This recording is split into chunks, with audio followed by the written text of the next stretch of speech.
ខ្ញុំក៏មកប្រាប់នៅក្នុង Facebook បាទទីក្រុមជាទីនឹករលឹកបាទថ្ងៃនេះបាទក៏សល់បាទជាតំណាងបាទនៅចំនួនចាស់ទៀតឥឡូវបានពំនាំជាថាការរបស់បងប្អូនសប្បុរសជនដែលបានចូលរួមគ្នានៅតិចបាទឥឡូវខ្ញុំយកមកប្រគល់ជូនគាត់ហើយខ្ញុំដកថាការប្រហែលជា$10នេះសម្រាប់ទិញកៅអៅ3កាផ្លេនេះបាទនេះ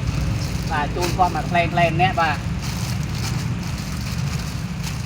នេះមានកៅអៅ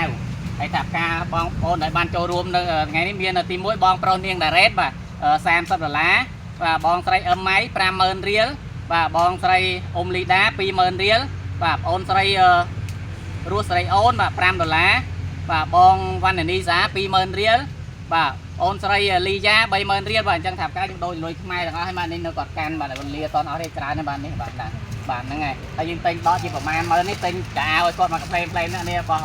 អូនស្រីបាទនេះបងប្រុសបាទអានេះរបស់កូនតូចនេះមកផ្លេម្នាក់នេះទុកហ្នឹងហើយជូនកូនចាស់ទៀនតិចទៅអរគុណបាទជូនកូនចាស់ទៀតអត់អីមិនចាំឈ្មោះអរគុណចាស់ទៀនសរុបឲ្យអ្នកចាស់ទៀននេះផ្ដល់ឲ្យលុយហាត់ការហ្នឹងហៅចុកបានផ្ដល់ឲ្យខ្ញុំបាន3នាក់ខ្ញុំជូនពរឲ្យសុខភាពល្អទាំងអស់គ្នាសុខសប្បាយ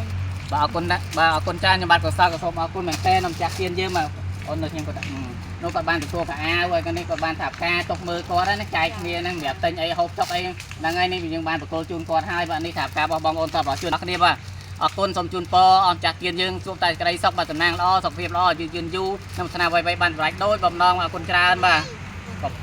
ទនេះគាត់បានទទួលហើយបាទអរគុណមែនតើបងប្អូនតបរជូនដែលបានចូលរួមគ្នាតិចម្នាក់ដើម្បីយកមកជួយគាត់រស់នៅវត្តបលាយបាទនេះបាទនេះលើតង់លហែទីបងប្អូនបាទហើយបងប្អូនគាត់បានមកនៅជាមួយគាត់ឲ្យបងស្រីនឹងអ្នកមើលនេះបងប្អូនស្រីអ្នកមើលទេបាទនេះ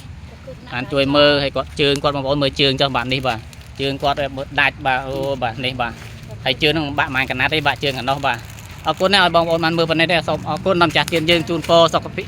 សប្បាយទាំងអស់គ្នាចាស់បាទអរគុណបាទជម្រាបលាបាទ